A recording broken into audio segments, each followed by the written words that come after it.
Welcome back, my friends, to the show that never ends. It is a little bit after 11, Friday night, October 4th.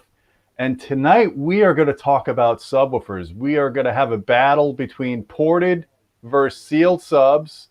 We're going to talk about the pros and cons of each. We're going to try to definitively answer what's better, a sealed sub or a ported sub.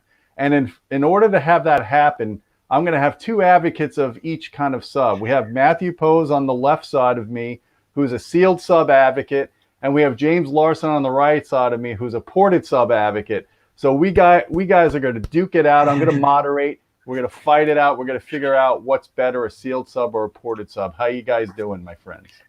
Good. We need to start this, though. James is wrong. Oh, James is wrong. okay. Oh, it's over. To be determined. All right. Well, goodbye, everyone. This has been great. All right. Why don't we start this out very basic? And here's what I want to do. I want to keep everybody's attention that's watching right now. I want to start very basic with the assumption that people don't even know what a sealed sub is or what a ported sub is. And as we progress, because you know we go long on these live broadcasts, we'll get more complex. So the guys that are really into this will want to stay on for the whole video. So I'm going to start out and say really basically what the difference between a sealed and a port sub is. I'm going to show you some illustrations. I'm going to share my screen right now. That way people can see visuals, because I always think visuals are a good thing. So let me get onto my, I got the wrong stuff open here. Sorry about this. And I've got too many windows, and it's like crazy. I can't find my subs. Where's my subs? Okay, this I've is seen worse desktops. I can't find it. Hold on. So while we're looking for that, we have an image up on the screen of a sealed sub and a ported sub. I don't know where my folder went. This is killing me. Do you guys see it on my screen? No. It should say subwoofers. No, here it is. Okay, sorry about that. All right. So the first image we have here is the SVS PB4000. This is a subwoofer that James Larson reviewed. This is a ported sub. As you can see, it has 3 ports in the front, or it's called a vented enclosure. And then this is the SB4000, which has a similar kind of driver. I think it's a 13-inch driver for both subs, right, James? Yeah, 13.5. Yeah. 13.5. Okay. So this is basically it's a similar kind of driver. I think there's some changes to it because it's in a sealed enclosure. There's no ports on this. It's not vented. It's completely closed off. So the only surface that's radiating sound out of this subwoofer is from the front where the driver is. So I just wanted to give you guys an illustration real quick to show you sealed versus ported. That's ported. That's sealed. And Matt, I'm going to basically have you kind of give us a more detailed definition of sealed versus ported, how they work. That way people that are kind of wondering about this can better understand it. Yeah, well, so the first thing I'll mention is that our goal with these descriptions right now is to be as basic as possible. So for those of you who have a fairly deep understanding, you may hear what we're going to say and think, well, that's not quite right. Again, remember, we're trying to keep this simple. So with a sealed design, what you want to think about is what would have happened had that subwoofer been stuck on, let's say, just a piece of wood. So there's nothing encapsulating the back of it.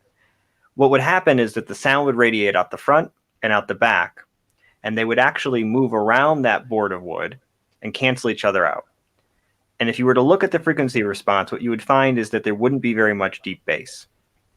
And that's what's referred to sometimes as an open baffle design.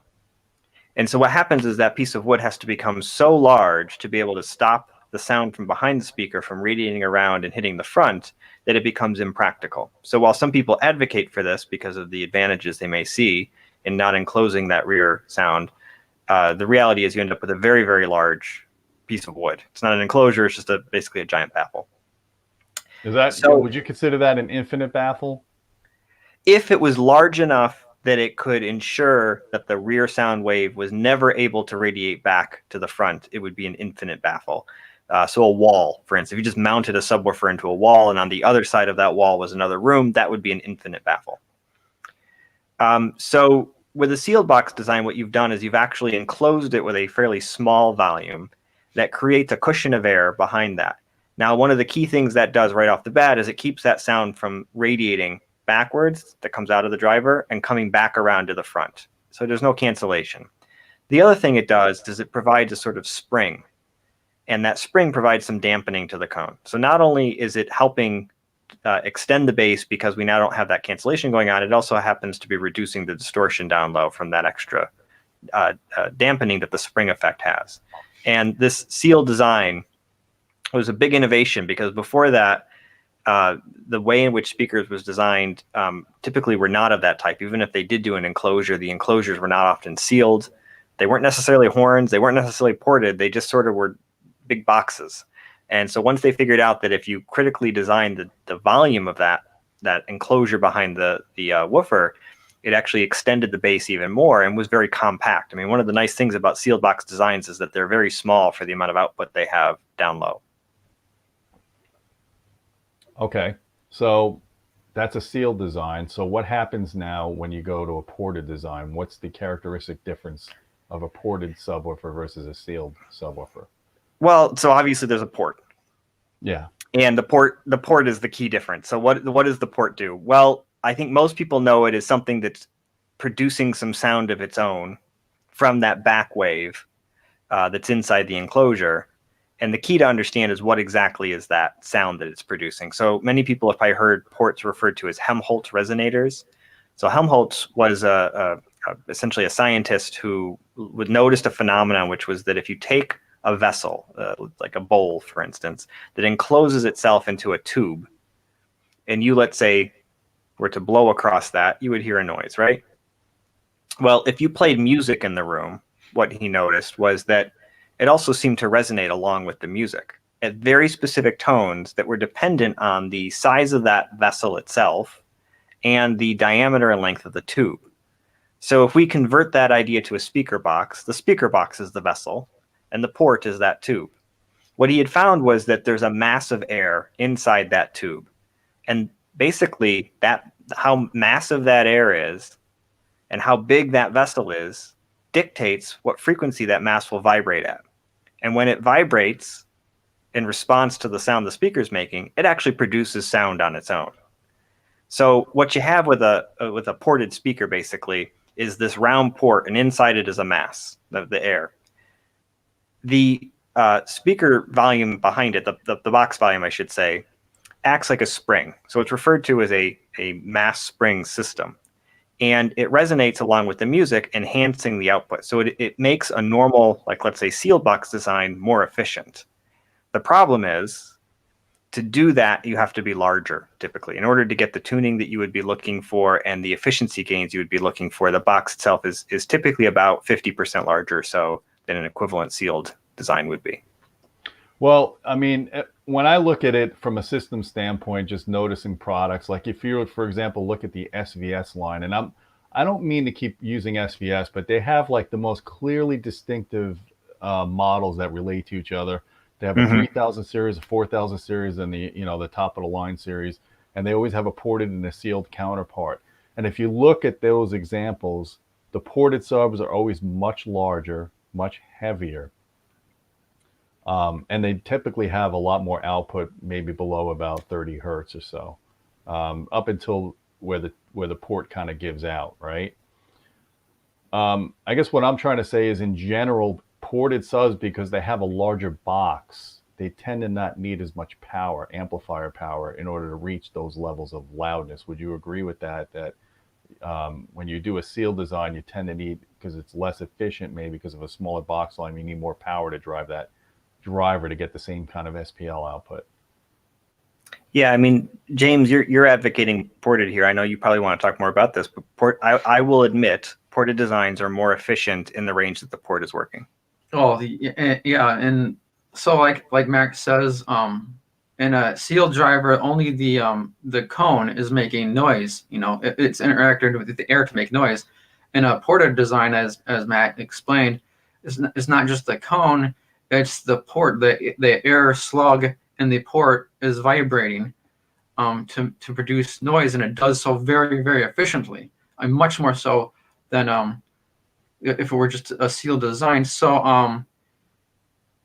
a consequence of that, I think we should emphasize. I mean, I guess your pictures already illustrate it pretty well. The port, a ported enclosure must be much larger than a sealed enclosure. I mean, Matt says 50% larger, sometimes a lot larger than that. Like I'll say, like right now I'm reviewing the SVS SV3000 and PV3000. Well, the PV3000 is more than twice as large, but it's way more efficient at port generated output. That tends to be in the subs we're talking about. We're talking like between like 15 to 40 hertz.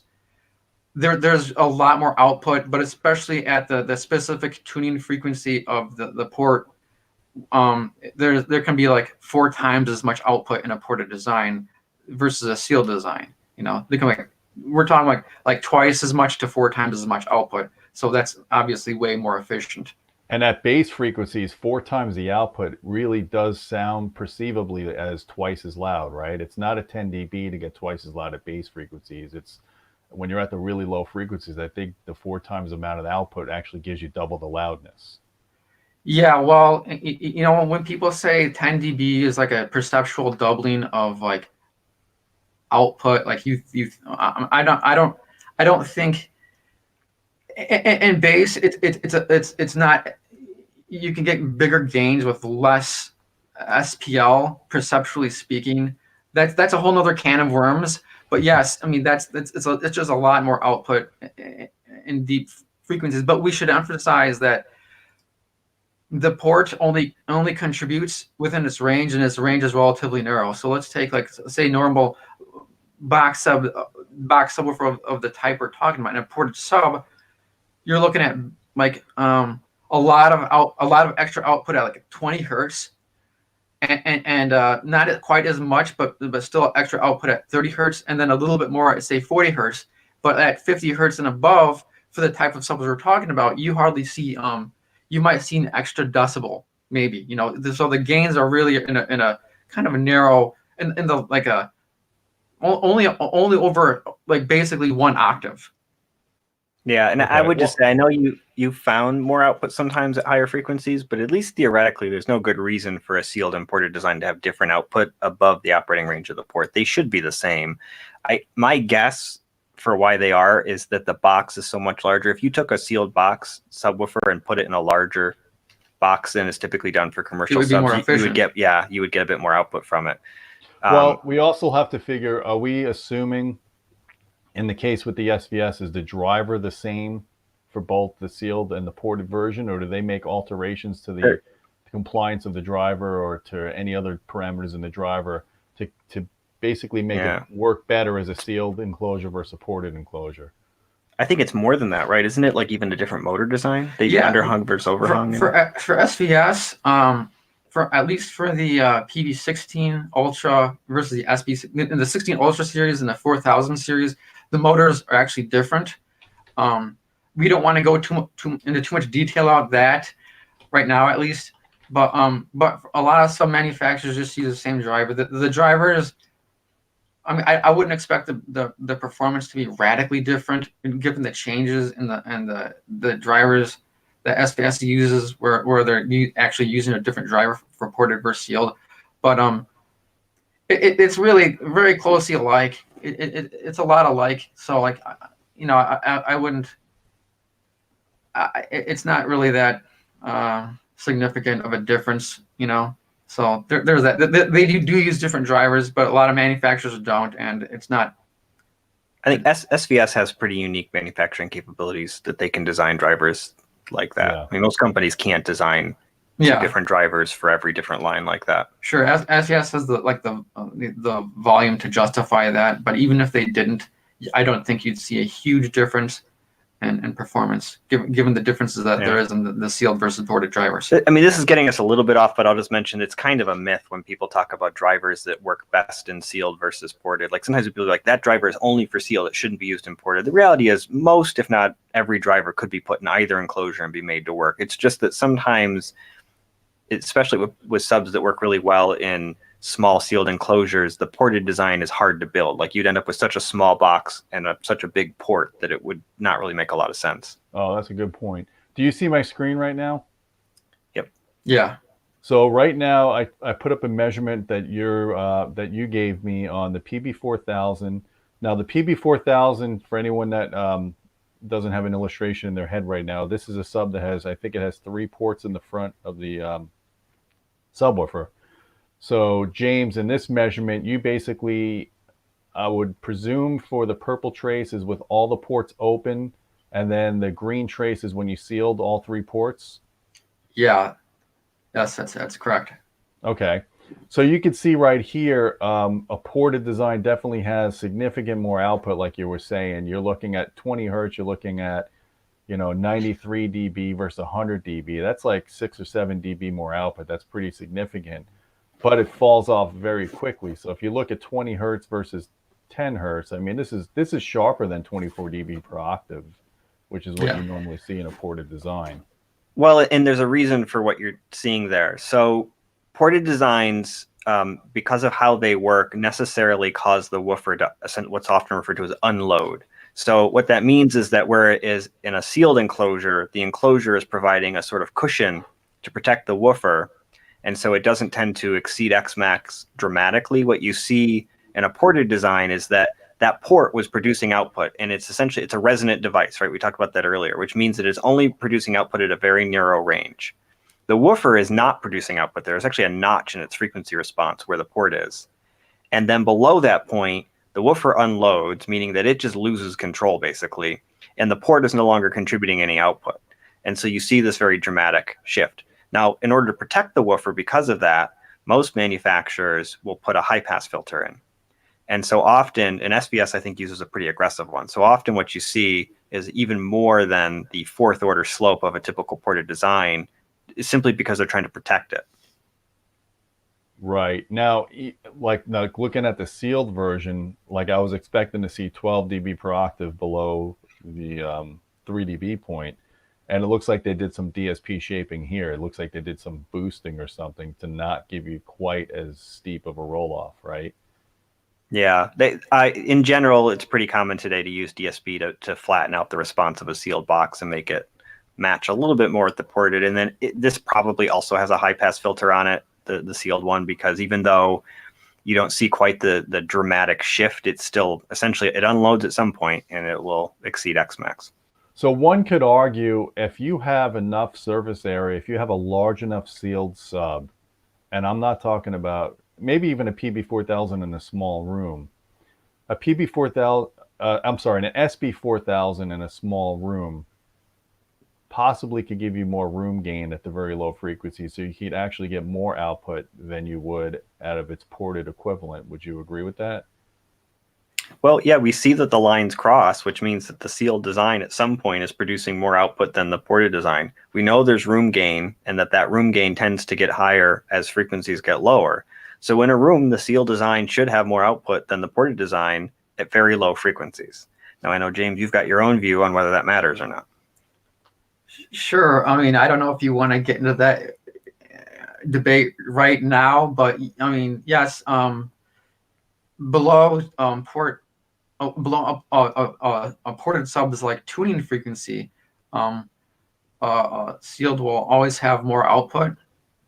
I mean, it's dropping like a rock. Yeah, it'll have more output, but like it still won't have much output in that range. But it will have more output, and it'll get inevitably get more room gain in those very low, infrasonic basically frequency regions. So that's I would argue that if you had a big enough sealed sub with a lot of power and a lot of DSP, you could tune the hell out of that sealed response and really get a lot of bass down below what the port tuning would be in a ported sub. And for those people that are chasing the very low near DC response, you're going to be able to get it better in a sealed design than a ported design. You'd have to, to do it with a ported design, you'd basically have to build something that would have an enclosure probably the size of 2 refrigerators with a port that you could walk inside of just to be able to get down that low and the likelihood that the driver would be able to deal with that is pretty low too. So my general argument why I prefer sealed designs, or at least why I'm saying I am for this discussion, we can talk about more of that later, is that as long as you have enough either woofers or a big enough woofer with enough excursion, it gives you all the output you could possibly need down to the lowest possible frequencies that matter. Yeah. And I guess I would say that for people that are looking to maximize output for the money, because cost does matter. And generally speaking, it's more cost effective, I think, to get a ported sub to get the maximum output for $1. You generally get that with a ported sub than you do with a sealed sub, because sealed subs usually require, more amplifier power, beefier woofers and bigger motor structures to overcome the inefficiency differences compared to a ported sub. So I'm wondering, do you guys agree with that? It's true. I mean, Yeah, this is your argument. Yeah, ported subs are they're more efficient if you want deep bass, and your room isn't really small. You really should get a ported sub. I mean, you can get deep bass with a large enough or enough sealed subwoofers, but it's really inefficient. It's not cost effective. It's not wattage effective. It's it's just but like we said though, this only matters for deep bass, like above 50 hertz. They're mostly the same. I mean, that graph there, it shows you that this sub does have quite a bit more mid bass output, even the ported version than the sealed version. But Yeah. isn't that a whole lot more? And I wouldn't buy a ported sub for the purposes of bass in most let's say acoustic music ranges, which tends to be above 40 to 50 hertz. There's no difference. There's no significant difference between a ported and sealed sub, all of the things being equal. So Right. but yeah, I mean, if you want, it's just not, like you say, cost effective to get a sealed sub in pursuit of deep bass. Well, I'm curious now what we're looking at. That looks like a sweep. That's a sweep. This is I think this is the VTF, the Shoe Research VTF1. I think this is the maximum output. But continuous sweep. So it is possible, because there shouldn't be a difference. So if there is a difference, it could possibly just be processing that's going on, right? The way the tuning of the subwoofer was done. Well, this is not DS. This is an analog. Yeah, but he's got EQ in it, right? Yeah, but I think that it might be just that's a whole nother can of worms. We don't want to get into that right now. This is under a certain distortion threshold, or is this just max output? That's just max output. It's like a compression. It's more like a compression test Yeah. when he does it like this. Yeah. I mean, if you really want to know the maximum output at those frequencies, I would think the burst test comparison would make more sense, which we don't have to look at. But the point is, in theory, at least above the point at which the port is resonating, let's say half octave above that, it shouldn't be contributing enough. This is many octaves above at this point. Sure. Well, I included this. I sent you this graph just to show you that you threw in a ringer. Yeah. Well, the port can contribute more than just deep bass. I mean, maybe the port itself isn't making that extra noise, but maybe it's the efficiency of the driver in a kind of a larger box, or just But I mean, the box size is the stiffness of the driver once you're opening those ports, so maybe that's contributing somewhat to more output as well.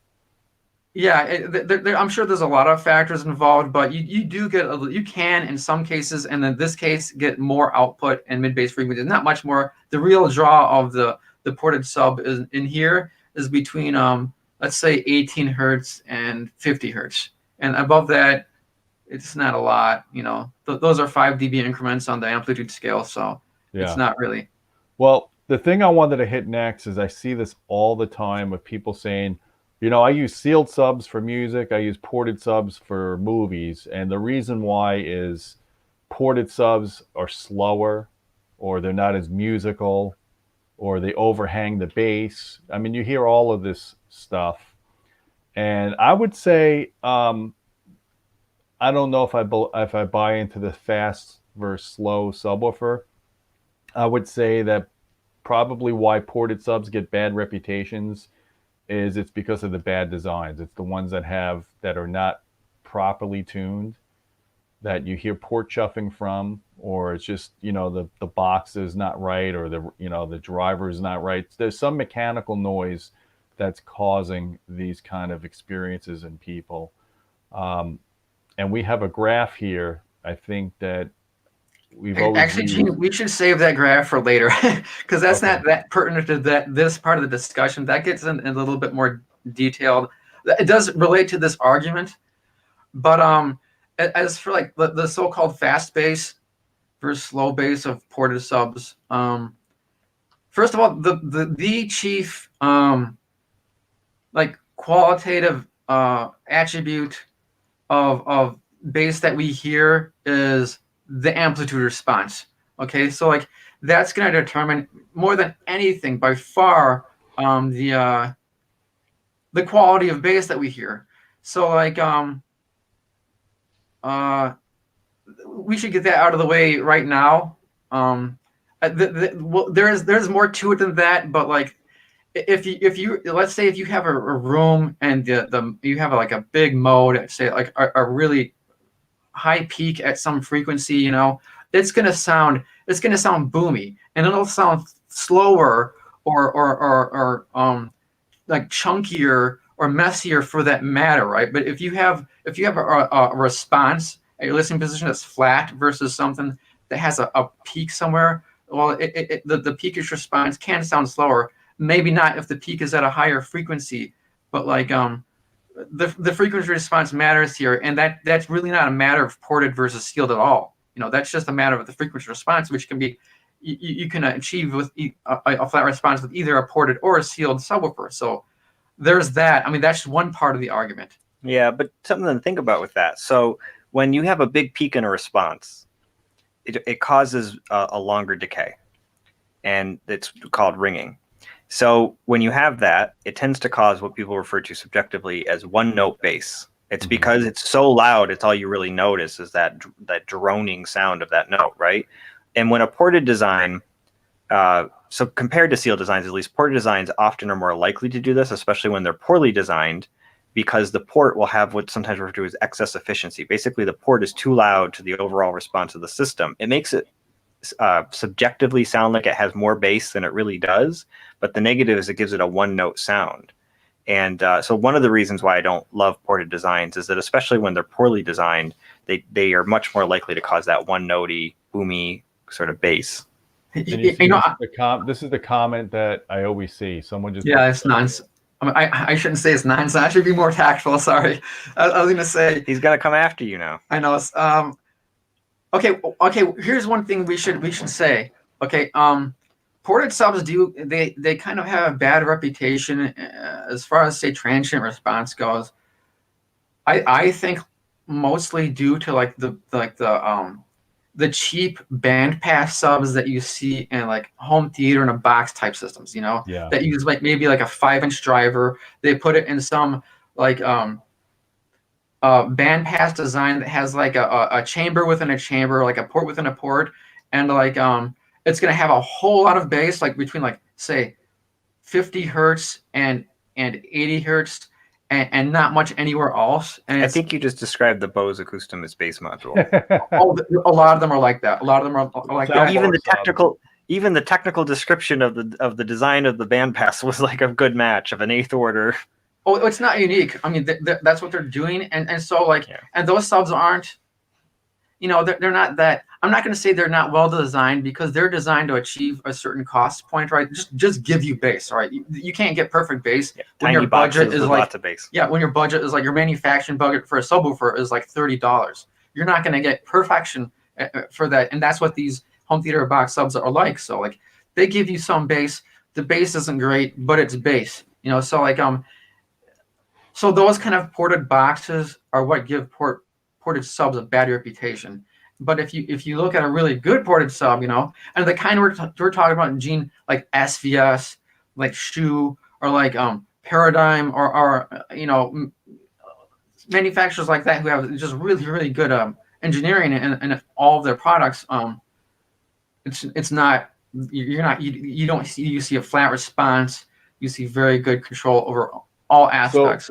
So how do we prove to people with a measurement that ported subs could have good transient responses? That's why I was showing the group delay measurement. Is that something you want to show the group on the delay screen would again? be, that would be one of the ways to do it. So let me show that before you say anything about it, because I think that's an important thing. I don't think people realize that we actually measure the transient response. If the other thing you can talk about is you could look at just the impulse itself, which contains the group delay information as well, and you could see. So I mean, for those who don't know what we mean when we say transient response, in very subjective, basic terms, it refers to how quickly the speaker is able to start and stop in response to the note. So one thing to keep in mind is if the woofer was like way off, that would show up even in the frequency response measurement at some point. But you know, it's often thought of as a time domain thing. So the group delay would show this as well. And ported systems, first off, any bandwidth limited system, in other words, anything that doesn't produce bass all the way down to DC, is going to have rising group delay. So if you look at this graph, you can see that lower wiggly line, the sealed system, does have group delay getting higher, meaning its transient performance is worsening at lower frequencies. We should explain though for some people what group delay is. I don't think we've really defined it.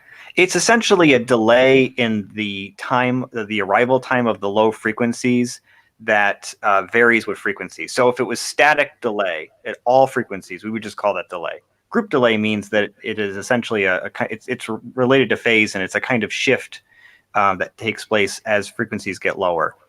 As I said, it's frequency dependent. So that's why you're seeing this rise happening. And this is around, for this case, this is where the tuning frequency is for this ported sub, right around 20 hertz. Yeah. And you can see that it's actually lower than that. Yeah, it might be actually where the knee is. But it is. Yeah. Okay. So what you can see is that the group delay is worse on that subwoofer almost across the entire bandwidth that it operates, even at higher frequencies. So the argument that probably James is going to make is, yes, but that's not audible. The counter argument is we don't know that that's not audible, and a lot of people think it is audible. You know, they've listened and they've heard a difference. So you know, when this guy says that the transient performance of sealed subs is superior to ported subs, the answer is it is. The real issue is whether that's audible or not. So what does the blue line mean, and what does the red line mean? Because is this trying to show you a threshold of audibility when you get above a certain amount of cycles that arguably you could say it's definitely audible? Tell us what this means. Okay, there was kind of like a thing in the industry, like in the speaker manufacturing industry, where for bass, what you generally want to keep group delay below 1.5 cycles. That's this red line. Yeah, that's the red line. Okay, the red line is 1.5 cycles. The blue curve is one cycle. I just throw in the blue curve just for like a kind of a point of reference, right? Or if you think that a cycle of phase is too much, right? Well, you got that there as a kind of a point of reference. So like, but that's kind of like an industry rule of thumb, and there's no scientific like backing for that, right? So that's just there. That's what we've always put there. For those, and that's like I would say that's like if you're going to hear a group delay, you know. For those who pay attention to that sort of thing, to this 1.5, yeah, keep it below 1.5 cycles. It shouldn't be too bad at deep bass below that point, you know. But I think in upper bass, it might be way more audible than 1.5 cycles. I think you might have to keep it a little bit lower than that. But anyways, well, that's another point to bring up too, is when you're dealing with bass 20 hertz and below, those wavelengths are so long and you can barely hear them. You can't get good group delay measurements in a real room. Once you put that sub into a real room, I'm not talking about measuring it ground plane, but that's going to be all over the place anyways, right? I think, yeah, there's that. There's the room, what the room is going to do. So these, we should say, these are like ground plane measurements, way far away from any large structure. They're almost as good as it gets for testing conditions for like and this is not at all what'll happen. And when you put a subwoofer in a room, this goes all, you know, it just goes to pieces. But one thing we should also say is, okay, can you bring up that group delay graph again? Yeah. There's a point I want to make about it. Okay, so our like hearing acuity at like and mid bass is so much better, and upper bass is so much better than deep bass. We don't hear deep bass well. Our ears are not geared toward it, right? So like, you know, like hardly anybody can hear. Not many people can hear like say below 20 hertz. It's just terrible. And like so for group delay to be like so, this is a sealed sub with very good group delay versus a ported sub with average. Well, pretty. That's actually above average. That's pretty good group delay for a ported sub. You know, and like you can see the group delay really develops around where the port contribution is. So where that group delay is really kind of like above the sealed sub. That's from the port, and the port. And here's one thing we should say about that we didn't really specify about ports. So the port is like a it's being driven by the air inside of the air inside of the port is kind of be driven by the pressure waves inside of the box. Well, that actually puts it one cycle out of phase with the cone. So like the speaker is vibrating synchronous with the cone, but but one cycle behind it. Right. So that's what you're seeing here, and but that's occurring, and that can be a problem. And as we were saying with like those cheap home theater and box it subs, causes a complete phase shift too. So, I mean, one of the issues that it may not be audible, but basically the point at which the port is operating is in revert 180 degrees out of phase with the everything above that. Yeah. So would putting the port on the opposite face of the driver help at all, or is that just done more for convenience? It's done for convenience. At those low frequencies, you can't get you don't get a phase reversal by doing that. Yeah, it's much too close. But anyways, what I was saying is so that delay at low frequencies, our hearing is not good at low frequencies. It doesn't matter if there's a lot of group delay or not. If there's a huge amount of group delay, yeah, you're going to hear it. But for this kind of group delay, you're not going to hear it below 16 hertz. You can barely hear 16 hertz if you can hear it at all, you know. But since your hearing is so much better at say 60 hertz versus 16 hertz, if there's a lot of group delay around 60 hertz, I would be concerned, you know. Because and that's the problem when you have a cheap home theater in a box type sub that's like tuned at 50 hertz. Well, that group delay is going to be really bad at say it's going to be really high at like 50 hertz and say over the entire band really, and so like But this is true too. I mean, most bookshelf speakers even good ones are tuned at 40, 50 hertz. Meaning that you're getting that same rise in group delay, for instance, in the base of a bookshelf speaker. Like I know we're talking about subwoofers, but in terms of it's the same frequency range. Yeah, I get it, but like and like what well, we can talk about the audibility of that. I think that's for a kind of separate discussion. Maybe. I argue that that may well be audible versus something that doesn't have that group delay, but that's kind of a little bit of a different issue.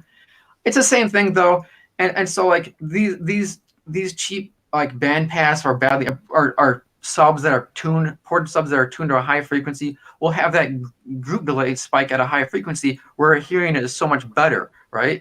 So like that's a problem with cheap ported subs or high tuned ported subs. But for the kind of subs we're talking about, like these Shoe Research and SVS subs, it's not an issue because they're ported so low. You can, you know, it's just about output. It's and not about like you need a lot of output just to hear those frequencies as it is. Never mind things like a cycle, lag cycle off. Yeah, cycle off and group delay. But let me just say, this is not the main reason why I don't love ported subs and prefer sealed subs. The real issue is the port itself. So if we can, I'd like to really talk about the problems with ports. Okay.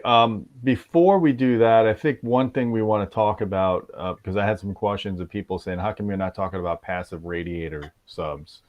Oh, well, yeah. I always kind of viewed a passive radiator as kind of a ported sub. It's just that you don't get the turbulence from a port, but you're using a passive driver or a slave driver to kind of act like a tunable port. So I Yeah. don't know if you want, how do you want to describe that? They function in much the same way. And if you look at what's referred to as the equivalent circuit, basically it's a way of thinking about and modeling how a speaker enclosure with a speaker in it works. There's only one very tiny difference between a ported speaker and a passive radiator speaker, and that's that the passive radiator itself does not move as freely as that slug of air does in the tube, and so it has compliance. That is the only difference in terms of how they function. So everything else about them is the same. A passive radiator is usually another cone, sometimes referred to as a slave cone, that itself is a mass. So just like there's that tube, that's the port that has air in it, and that's a mass that moves in and out with the resonance. Now you've got a physical mass, which is the cone, often with weights added to it to lower its tuning frequency, because the more massive it is, the lower the tuning is. And then it's same thing. It just resonates along with the subwoofer driver that's moving, causing it to produce sound. Some people have referred to that as a Helmholtz resonance as well. I don't think that's correct personally. I think it's actually probably better referred to just as a acoustic resonance that's taking place. But the point is, it works the same way. It outputs sound. The negatives of it are that it doesn't move as freely as that air mass does, and it has to move a lot. Like, people don't realize how much that air slug is actually moving in the port to produce all that output. So a physical mass like a passive radiator actually has to move quite a bit too, more than twice as much forward and back movement displacement as the subwoofer driver itself does, in order to not distort at the tuning frequency. Basically. Is that why typically, in order to do a passive radiator correctly, you need to have about twice as much surface area in the passive as you do with the active driver? Yeah, it needs at least twice the displacement to not overload. What's funny about that is, if you look at a lot of passive radiator subs on the market, in most of the cheaper ones that I've seen, they have the same size driver for the active and the same size driver for the passive. And then we measured a couple of those years ago, and their frequency response was terrible. Like, they didn't have a lot of low end extension, just because they didn't have a big enough box volume, and the passive itself wasn't big enough to be a very effective passive radiator. So it was done more for marketing purposes than it was done for a real design choice. Yeah, they've got advantages and disadvantages. The nice thing about them is what I was mentioning earlier. Sometimes you run into these situations where you're intentionally trying to make a subwoofer, like for commercial applications, like producing something people want to buy, consumers. People don't want big subwoofers. They want small subwoofers with lots of output. I like big subwoofers, but I'll be realistic. If I could have a tiny little 8-inch cube that put out all the bass I could ever want, I would prefer that to my giant 40-inch cube. So what they'll do is they'll design the woofer, which usually has a lot of mass to it and a pretty powerful motor, to work in a really tiny box. But you want that efficiency gain you get from a ported design. And the port would end up having to be something like, let's say, 6 inches in diameter and like 4 feet long. Well, you can't fit that in a tiny little box, a little 1 cubic foot box. So what do? You can replace it with a passive radiator, and you get pretty much all the benefits of that big port from that little passive radiator in that tiny box. The problem, I think, is that the market started to shift to a point where they were trying to make the box even smaller, and they were making those passive radiators even smaller. And it gets to a point where you just can't possibly make that tiny little, the Sunfire Audio, which developed, I think, the mini sub, was one of the best early examples of this. That subwoofer had so much excursion, and even though it was, I think, like an 8-inch sub driver, the passive radiator was really only about 6 inches in surface area. So yeah, there's 2 of them. Actually, no, there was only 1. That was the problem with it. You can't possibly have enough excursion on that thing to be able to keep up. So it just didn't have the output. It was a tiny sub with more output than you'd expect for something that small, but it really didn't have that much output. And that was actually notorious for being one of those one-note wonders back in the day when they first came out. I think the Sunfire subs had a little bit better reputation from that. Their like responses weren't bad as I remember. One problem with that was like, okay, so the passive radiator has to have a huge amount of excursion, right, to match the excursion of a small, powerful, high excursion driver and these small subs, these micro subs, So like if you have like an 8-inch driver that has, say, 20 or 25 inches of excursion. Now you need a passive radiator with like 40 inches of excursion. And also the passive radiator has to be tuned very, deeply to match that of a ported sub. So to lower the resonant frequency of the passive radiator, they had to add a lot of mass to it. Well, those Sunfire subs were famous for walking, right? Yeah. So the passive radiator shifted so much, and it had so much weight. It could have like as much as a pound of weight in this thing that it would walk across your floor, and like I've seen some guys put like barbell weights on top of the on top of the Sunfire sub just to keep it still, So like that's like a serious design problem in my view. If I had to review a sub like that, I would say, well, I'm like, here's a tick for like not being able to stay in one place. That I would hold that against the sub. That's not like a good thing when a sub doesn't if it wants to wander around your room. This is why you don't like my idea for a really lightweight neo-motored 18-inch sub with like 50 millimeters of excursion and a carbon fiber enclosure. You think it's going to walk around the room? I think you could have it, stay put, but bolt just it to the floor. That's what I said. I said, people don't understand the life of reviewers that have to measure subwoofers outside. We love big subwoofers, but nobody wants to carry a 200-pound subwoofer out in the middle of a field. Especially because James is going to be reviewing that monolith Dual 15 pretty soon. Oh, you think so, huh? Yeah. Well, you're gonna need a. I'm gonna be plugging the port on it too. Yeah, I don't know about that. Okay? I'll review it. Like I said, if you're willing to carry it up and down a flight of stairs for me, and out in the middle of a field. But yeah, that's kind of like we're kind of digressing though. What were we talking about before? Why I hate ports. Oh, why you hate ports? Don't say that because people are going to hang on to that quote and they're going to think that ported subs are slow and they're not musical. And we're trying to debunk the fake news about that. Yeah. One thing I wanted to go back to was like, okay, well, look back in that group delay graph. Well, look at the frequencies where your hearing is actually pretty good. Like, let's say about 40 hertz. Look at the group delay of a sealed sub versus a ported sub. They're the same. So like, if you're saying, well, my music sounds so much better, my kick drum hits and the plucks of, say, a double bass are so much better with a sealed sub versus a ported sub. No, they're not.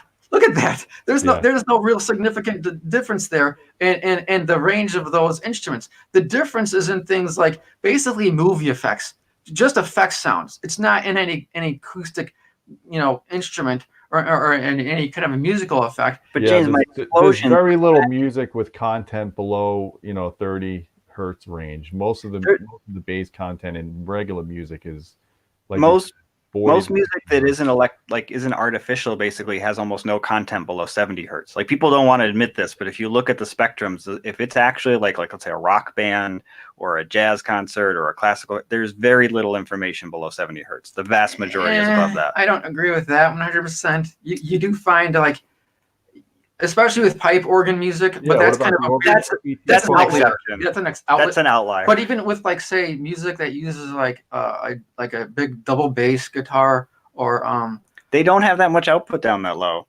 Most of what people hear of as very low bass is much higher in frequency than they realize. You should look at the FFTs. They can actually, or you should look at the spectrum of the output.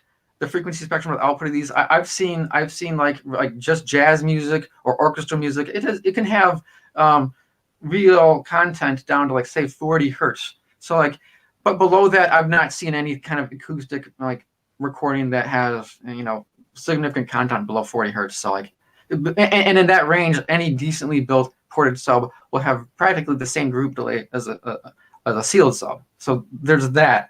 I think it's just Matt listens to a lot of Daft Punk or Depeche Mode, or he's listening to Billie Eilish or something with all that electronic bass. That's why he's even then a lot of electronic bass. Okay, I look at a lot of FFTs, of music, and even in like say dubstep music, which is an electronic music with lots of deep bass, right? It rarely digs below 40 hertz. It rarely digs, and that's you don't really listen to music. You just look at the FFTs. Decide what's good for your subwoofers. Well, it's almost like, what do you call them? Those that Winamp, like those visualizers, right? And FFT is kind of a pretty visualizer, so why not look at it with your music? Sure. You know? Well, So I mean, I just want to recap. I want to recap a couple of points that we're talking about here. Number one is it's a myth when you say that ported subs are slow or not musical. It's not, okay. You know what? I'll grant you it's not a total myth, but I think that they do have more group delay, and it depends on the ported sub. Let's just put that way. It depends on the ported We're not sub. talking about like a wave, an AM5. We're talking about legitimately well-designed, well-engineered ported subs can be just as musical as a sealed sub. Oh, absolutely. Yes. Yeah, and to reinforce this point, because I was saying, like, I'm arguing for sealed subs. In general, I preferred sealed designs. In my system, I have a large ported sub, but it was intentionally designed in a particular way to minimize this effect. So, for instance, it's tuned so low in frequency, and the enclosure is undersized for the driver, that the alignment actually has basically the same group delay down to about 30 hertz. It only rises below that. And it actually still is well below about 1 cycle because it's tuned so low, until you get down below hearing. So well-designed ported subs are by any objective measure just as musical. And you've heard my sub. Is there anything not musical about it? Yeah, it sounds fine to me. Yeah. So I don't know. Why are you arguing? Because I don't like ports. Look, we just turned him into a ported sub enthusiast. He's a closet ported sub fan. He's arguing in bad faith. I'm not arguing in bad faith. System, you just heard it.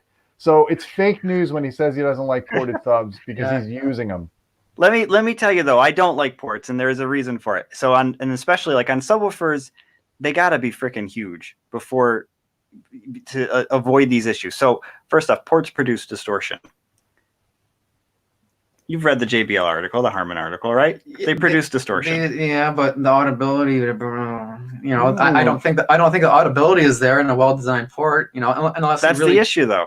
Getting a well-designed port is a lot of work. So ports produce distortion. They compress. They let noise out the back of the speaker, right? So when you've got the mechanical noises from the woofer, you're more likely to hear it, a lot more likely to hear it. And so you need a good quiet driver. Yeah. And we've heard plenty of subwoofers that maybe the driver is not so well designed, so you end up getting some extra mechanical noise. They chuff. Okay, here's the thing. We're going back to like it depends on the sub. We're talking about good ported subs. We're not talking about cheap ones. These are issues with ports, and the thing is, every port will eventually chuff, right? There's no such thing as a chuff-free. It's an issue it's not just not an issue with a port so much as it with a poorly designed ported subwoofer. But these issues can happen with. And I would argue that if you get a well-engineered sub, like James has done all the tests on like some of the SVS subs, you don't get those subs to the point of chuffing because they have limiters built in that are very intelligent limiters that don't allow you to hear mechanical noises coming out of those subs, no matter how hard you drive them. Yeah, the bigger ones are not as bad, but like I said, ports chuff. I've heard those SVS chuff. Okay, here's a like a counter to that. Okay, yes, ports will produce noise. A well-designed ported sub won't produce any significant content noise until it's pushed hard, right? Until it's at the edge of its performance envelope, and you get into some turbulence. And actually, a lot of limiters aren't really meant to really stamp down turbulence as they're just meant to just control the driver. So even in an SVS sub, you can still get, in any ported sub, you can get port noise, chuffing or turbulence at a high enough drive level.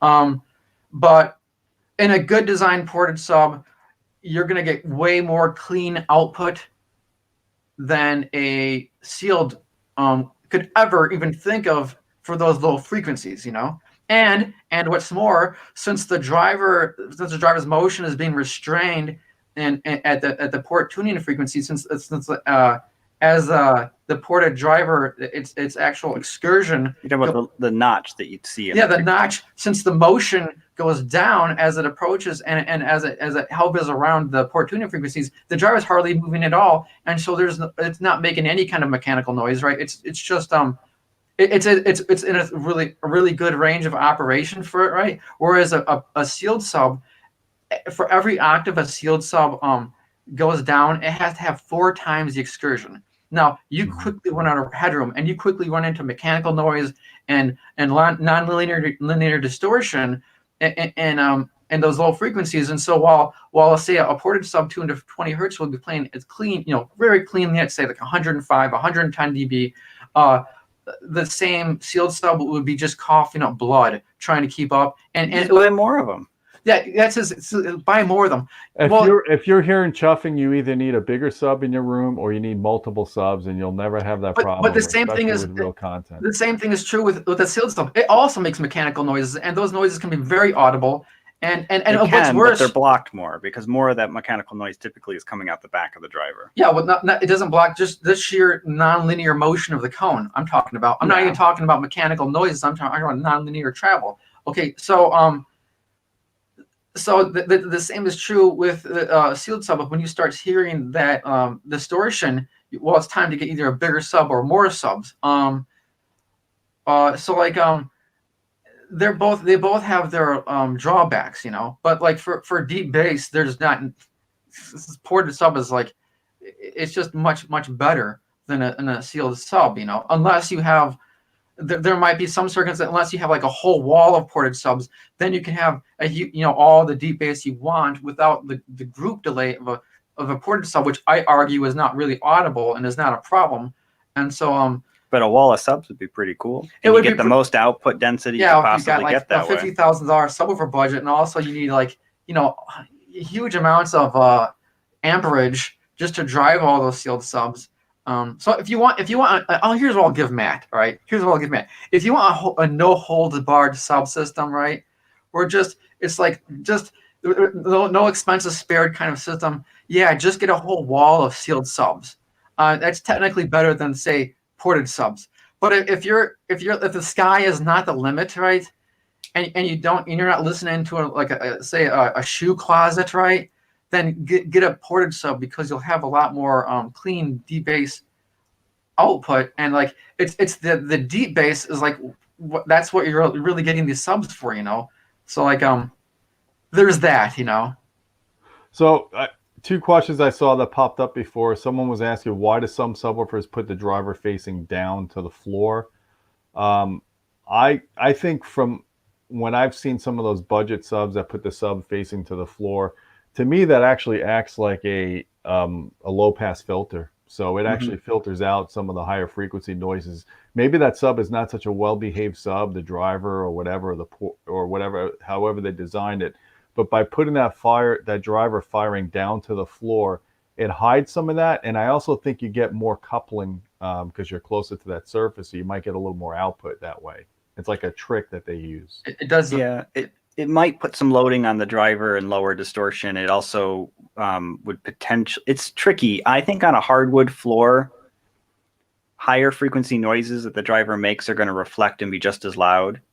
But in carpet, it would absorb it. So and it's the same with ports. It's actually, I think, not such a bad idea to have a port facing the floor, as long as your floor is carpeted. If it's hard, I don't think it makes any difference, unfortunately. Well, another trick I do is when like in my theater room, I have 5 subs in here because I have a weird shaped room. Otherwise, I would have gotten away with 4 and I would have had better bass integration.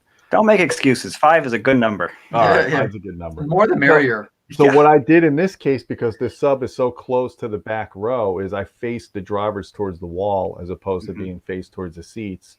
And that makes it harder, even though they're crossover at 70 hertz. It makes it harder to localize maybe some of the pressure waves, but definitely the mechanical noise of the drivers because they're facing a wall instead of facing the listening area. Yeah, in fact, I'll give people a free trick that I've used in installs that I've done. So if you have the ability to actually do some acoustic treatment of the room, having the subwoofer face an acoustic panel that's relatively large, let's say 4 inches deep, which sometimes you'll be putting those on your wall anyway, will absorb some of the high frequencies coming from the driver, and it makes it less localizable. The other thing is harmonics are higher in frequency, and the most detrimental are the highest order harmonics. And while they're low in level, a absorber would actually absorb all of those to the point that there's just no way you'll hear them, kind of thing. So that's a good integration trick if you guys want to try at home. Face the driver towards a surface, especially if it's acoustically treated. Going back to like the reasons for downfiring subs, it might be just a matter of aesthetics. I know that's the case with the Outlaw subs, right? I mean, those are really good performing subs, the subwoofers from Outlaw Audio, but like, I thought Peter wanted him to be able to do push-ups. I don't know about that. I just he wants them to be like some people don't like, or some people, and this is kind of another subject, but some people just don't like looking at drivers or ports, right? They think that stuff should be hidden, and thus speakers have grills, right? Subwoofers have grills, and so Outlaw, just why go through the expense of having a grill or any of that if people don't want to see the driver? There's no reason not to put them. There's no reason not to have the driver facing down. There's no acoustic reason, right? Or performance reason. So like have the drivers and ports being faced down. There's even advantages, as we've just mentioned, to that approach. So like and if people think that looks prettier, well, okay, it doesn't really matter where the driver or port is facing. Although I've noticed in subwoofers where the ports weren't facing the listener, I've never been able to notice port turbulence. Like I've had subs where where I've had the ports facing away from me, and I've been just playing anything like music and movies at really loud levels, and I was never able to hear. I thought they were just fine, the ports, but when I turned them around and had the ports facing me, they're like, where did all this chuffing come from, right? So that it does really help to mask the chuffing noises that happens when you push these subs hard. And many cheap subs have ports that are too small and not well designed. They don't have the right kind of so basically there needs to be a pretty aggressive flare on them to reduce this chuffing. So one of the tricks you can do, it's not perfect, but you face the port basically away from you, because the chuffing is pretty high in frequency and very directional. You just don't tend to notice it. Yeah, we noticed that actually with that Dayton bookshelf speaker that we measured and listened to each, the MK402, the 402, yes, had pretty severe port chuffing problems, but you didn't really notice it when you used it because the port was facing away from you. Oh, okay. But well, it was more noticeable when you're like tones. It is. Yeah. But subwoofers do that too. I mean, there's a lot of subwoofers out there that people will buy, and it'll be like, a relatively decent subwoofer, but the port is just too small and the chuffing is, like audible at all levels kind of thing. And what do you think about some of the subwoofers on the market? They put drivers on opposing walls of the cabinet, and they claim it cancels out resonances in the cabinet because they're both firing. Yeah, I mean, they do cancel motion. It just cancels rocking motion. It Right. doesn't cancel resonances. Right. Yes, it cancels basically vibrations that are happening in the cabinet. So can you use a less robust cabinet when you do that, or is that? Yeah. Yes, there is still the same pressure levels inside the cabinet for the most part, but yes, you don't have to use as much bracing, and you don't. But I mean, how audible is that? So the argument is that it also tends to reduce. I think it's odd order distortion, right? Isn't that what the argument goes for cabinet? For the dual oppose drivers, specifically dual oppose, not just dual. Oh yeah, no. It's supposed to reduce even order, I think. I think it's supposed to reduce even order. Even order? I don't remember. So. I think the issue is this. So, you get a significant boost in output with that because it's two drivers. I mean, you don't get any more output. If the box volume's big enough. Otherwise, you lose low frequency extension. You do lose low frequency extension, but you always get a boost in output somewhere. And so, and if you've got enough excursion, you can use some EQ to get back that low frequency loss. And because you've now got twice the displacement you had before, and this, if it's the same size package, it actually can work out pretty well. You get a nice, basically output dense package. I mean, that's one of the nice things about sealed designs, is that they typically almost always actually have more output per liter of box volume than a ported design. So you stick two subs in there, you just basically have double that output. And it reduces distortion. I think the counter argument to it would be what you just said. You're putting twice the driver in the same volume. So you've either got to double the box size and it becomes much bigger, or you end up losing some low frequency efficiency. Right. Another topic, I don't think we should discuss this now. I think we should let our fans kind of come back another time. But somebody's asking about isolators, like decoupling the sub from the floor. I think that's a good topic that we should do separate from this. Maybe we'll expand it to I'll give you 30 seconds to say something about this. I don't believe in them. I think There you I go. think We might not have to do it at all. I'll say they might be useful if your flooring is like kind of like thin. You know, if the there are some circumstances where I think they could actually be useful, but I don't think it like. I think there's cheaper options to do the There same are cheaper thing. options, but there can be advantages to like, you Well, know. I mean, you're kind of doing that because you want to maybe not have as much bass in an adjacent room. You're trying to reduce the resonances on the floor. There are potential reasons to decouple a subwoofer from the floor. There's cheaper, easier ways to do it that work better. In fact, if you give me enough time to run to the hardware store before the next video, I will show you a very cheap option that will do the same thing much better. You That's don't need designed for a commercial application to do exactly that. That sounds like a good idea. It sounds like we should cover that in the near future then. I'm going to take James with me. We'll do a video of us shopping. Yeah. I like that. I'm just going to look through the questions real quick. I mean, we could come back and answer some of this stuff after the video publishes, because it's already been over an hour. And I know we're going to get some people bitching that these videos are too long. So If you watched the first 10 minutes, you heard me say it. Sealed subs are better. well, you changed your mind now because you have a ported sub in your system. So you're a closet ported sub fan. Wow. And you're coming out of the closet now. You like ported Yeah. subs. If they're designed correctly, the efficiency advantage is worth it. That's really what it comes down to, guys. I think it's a lot easier to screw up a ported sub than a sealed sub. Would you agree with that? Yes, absolutely. Yep.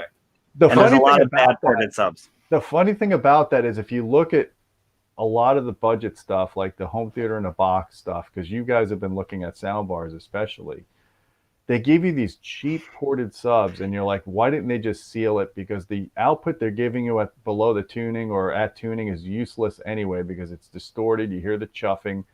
Just seal the damn sub and give someone decent representative output so we stop giving ported subs a bad reputation. It wouldn't make a difference. It's bad You think either way. Still be a bad It's sub. bad either way, because like you're taking some poor cheap driver and you're pushing it to like, you know, it's reaching like the limits at a relatively low level. So now you've got all kinds of nonlinear distortion sounds from like there's no way around it. You just can't build a really good. So you're just saying soundbar subwoofers are just not good, period. In so many words. I'm just saying that there are compromises you have to live with at such a low budget. you know? Yeah. So like there's that. But the buyer of a sound bar is typically not a bassaholic. No, and you know, the one that we were kind of teasing, I actually think a bassaholic who maybe doesn't have the budget or room for something large would still be pretty impressed. I mean, my wife's actually put cartoons on for my daughter while I was working on that thing, and I had to like tell her to turn it down because it was shaking my office. Right. It was not that bad. Sure. All right. Yeah. So I'm going to ask you guys one last time. Matt, sealed or ported, what's better? I prefer sealed, but a well-designed ported is acceptable, and I happen to own one. Awesome. James? I think it's circumstantial. I don't think that one is better than the other. It just depends on the circumstances that you know, your needs and the situation and all that. I've never been like. But if you had to live with one today, what would you buy for your room? For my room, I would have to go ported because I don't get like, yeah, I mean, you have to get if I'm just gonna have one sub, it has to be a ported sub, you know. See, in my system, I have ported subs and sealed subs, and I combine them into one system. But it's not an easy task to do because you have to really be careful about how the below tuning of the ports, you have to match the sealed roll-off with a high pass that matches it. Otherwise, you're going to get cancellations. Yeah, and I didn't mention, but the other subs in my room are essentially sealed. So Yeah. I Well, have I the mean, same if you have a good sealed, like I have the Velodyne DD15 Pluses, back when Velodyne actually made subwoofers when they were a subwoofer company. instead of LIDAR. Yeah. Or now they're a headphone kind of marketing company now, but I don't want to digress. But the last real driver that Velodyne made was in those DD15 or the DD Plus series subs. Those drivers are awesome. And man, I would love to see like a ported version of those drivers in a sub, in a ported enclosure. I think that would be incredible. But the DD15 Pluses that I'm using in my system, I could actually change the high pass filter response on it. So I could make it mimic the response of my ported subs in the rest of my system. And I get really good phase response at the tuning frequency of my ported subs because of that. So if you're gonna look at ported subs and sealed subs and mixing them in a system, it's not an easy task if you're not well versed in doing this stuff. So I would normally tell people, if you're gonna start with a ported sub in your system, and you're gonna add a second sub, use the same kind of sub, or at least something with similar output capabilities and a similar bass alignment, because it gets very tricky to kind of mix and match ported and sealed subs in the same system. And you could actually be doing more harm than good when you do that. Good advice. Yes, it's not. You're not gonna. You need to have some kind of expertise if you're gonna mix and match ported and sealed subs in the same system. Well, you know. I think people who read our forum posts are gonna be like, well, wait a minute. Matt and James and Gene have all said before that you can mix and match. You can, but there are issues we talked about. Yeah, you can, but don't. Yeah. Just don't. 95% of people that are watching right now should not. Yeah, don't. Just buy this. Make sure the subs are the same, or at least commensurately, have that same level of performance. I don't care if they're the same. I think stick with the same alignment, sealed or ported, and relatively similar output. If you've got one that can do 110 decibels and one that can do 90, you're going to notice one distort before the other. But I also think it's important that if you go, like, say, ported subs, or in a multiple ported system, that the port tuning frequency should be very close. It shouldn't be too far apart. Like, so you don't want to mix like a ported sub that has a tuning frequency of like 35 hertz with one that has a tuning frequency of like 18 hertz. Yeah, that's a good point, because you'll wind up with the same kind of problem I was talking about. It's the same exact problem. Yeah. Mm-hmm. I'm impressed. We've been online for over an hour and we still have 220 people watching. So that must mean that there's a lot of bassaholics that are watching. There's a lot of 220 really. Maybe the next thing we should do is talk about, with ported designs and sealed designs, basically how you integrate them with the main speakers, because we're getting into these issues of the phase shift that happens and how it causes essentially response problems. And we're saying, don't do this. We're not really explaining to people what's going on. Maybe that could be another video topic. So maybe Matt, what you could do is you could set up a demonstration in your room using REW, and even show the wavelet stuff you were talking about to show. Yeah, we could definitely do that. So the group delay stuff we were talking about, you guys were saying the room messes it up. It does, but actually the wavelets will show you. It looks just like a group delay plot. It has the same shape and everything in room. So when using that approach specifically, it has to be a wavelet. You can still actually see the effects of a ported versus sealed design in a room. Cool. Well, I'm glad we did this discussion because we turned Matt into a ported sub fan. So. No, we just found out he was one all along. So. Yeah, James actually helped me heft that thing into place. His comment after I built it and he helped me put it in there was, I'm no longer allowed to build anything I can't lift by myself. If I could give some practical advice to everybody out there, if you're room constrained with size of subwoofers and you want something with a high wife acceptance factor, because I know a lot of guys are dealing with that. Sealed subs are clearly the best choice in those situations. If you look at an SVS line, for example, it's a lot easier to stick an SB 3000 in a room than a PB 3000 in a room. Oh, that thing is like, wait until you see my review. Maybe we can like cover them in like maybe in one of these live streams after I'm done, because it's actually really small, but it's a very impressive, really cool little sub. I really like that SB 3000. There's one thing that maybe we should have mentioned in our discussion of like group delay. This isn't really a ported versus sealed matter, but for those people who are like, oh, well, this sub is so much better than that. So for concerning group delay or transfer response or whatever, for what it's worth, I don't think the discussion is that important. But okay, so a lot of digital processing it actually adds delay, right? Mm-hmm. And then you put processing from the AVR on top of that. Well, there's more delay, and you EQ things. That there are so many stages of like processing that occurs with a sub nowadays, especially one that has a digital processor, that the sub has a lot of delay, right? Unless you're like doing things like what Matt suggested in like another video. He said like, a good thing is actually add delay to your speakers so that it matches delay for the subs, so that the system, the system matches. Well, that's just for the digital DSP delay that can add, what, 20 milliseconds, you said, right? Oh, I saw as much as 100 milliseconds in some poorly implemented systems. But yes, typically you see at least 20 At least 20. milliseconds. That's like baseline 20 milliseconds. And so, like, we're talking about really good subs that, like, maybe are using analog amps that doesn't have, like, all these additional group delay, these filters and this processing, So when you start throwing in all these other, like, stages of processing, like maybe some room correction and EQ will have it, right? Just doesn't, and you think your sealed sub sounds so much better than your ported sub when there's all this, like, extra delay on it. It's just, it makes the whole point moot. It's ridiculous. Well, it's the DSP delay you're talking about is group delay, so that's delay across the entire bandwidth. Well, that would be static delay. But what he's saying is that in many systems, there's essentially a buildup of delay at low frequencies. Yeah. So yeah. What the subwoofer amplifiers often have digital DSP in them now. So the delay is static, but only the subwoofer has it, which means that in the total response of the system, it becomes group delay because it's only happening in the subwoofer. And then you can that's another topic we could discuss during calibration setups, but when you use a room correction device, a good one, I'm not talking about like a Wipeout that really does nothing at base frequency. Sorry, Yamaha, I love you guys, but Wipeout sucks. It does.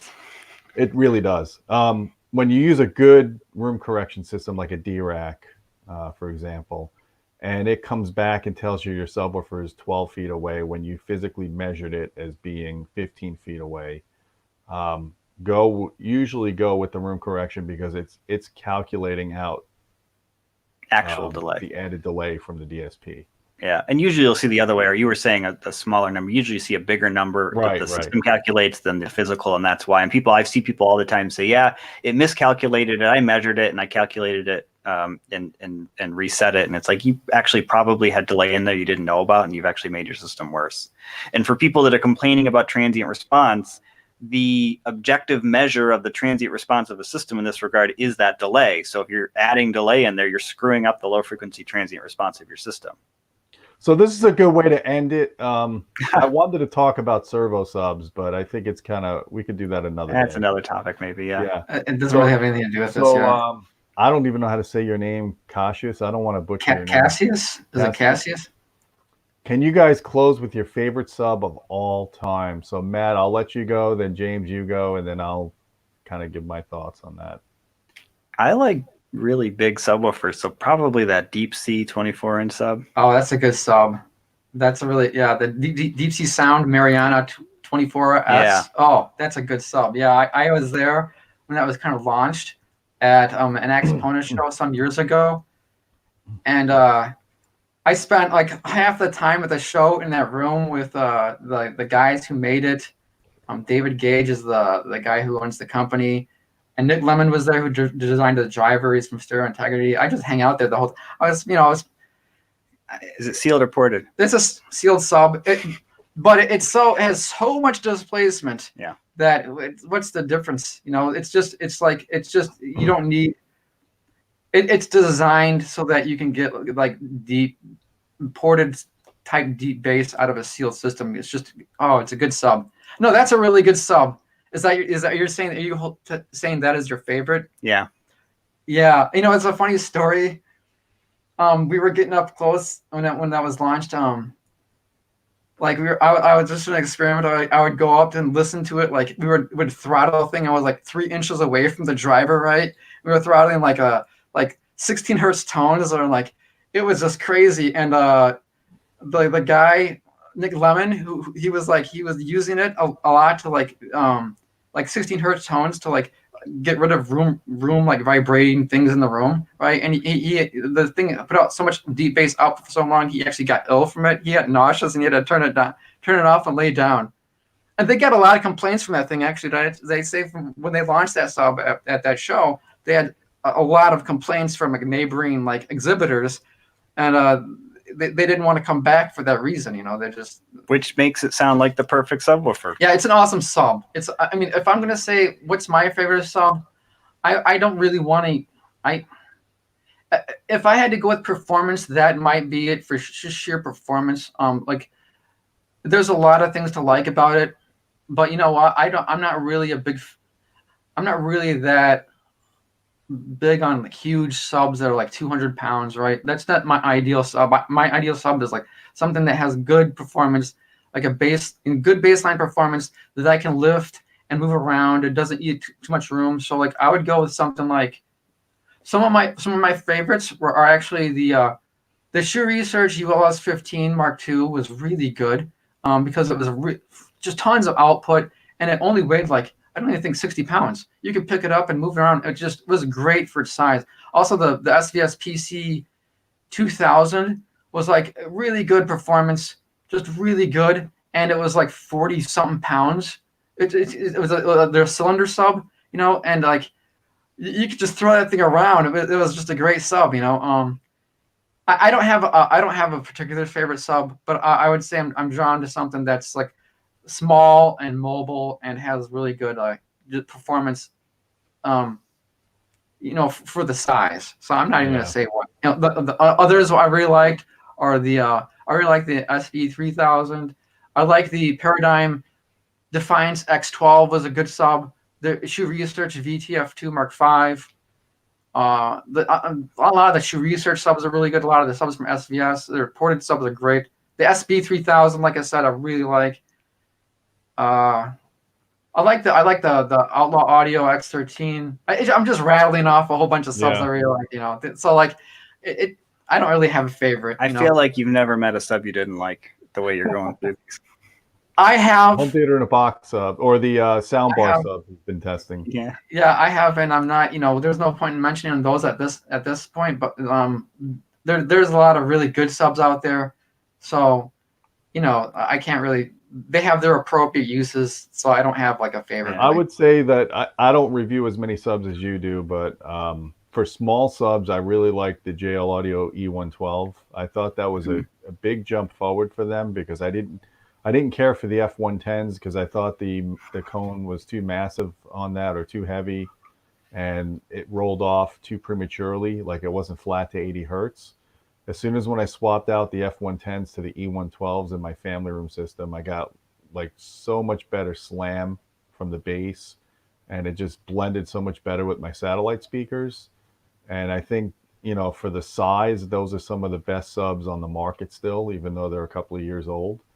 I'm sure that the SVS version, the SB13 or now the SB3000 is very similar in capability to that sub. I would imagine they're pretty close.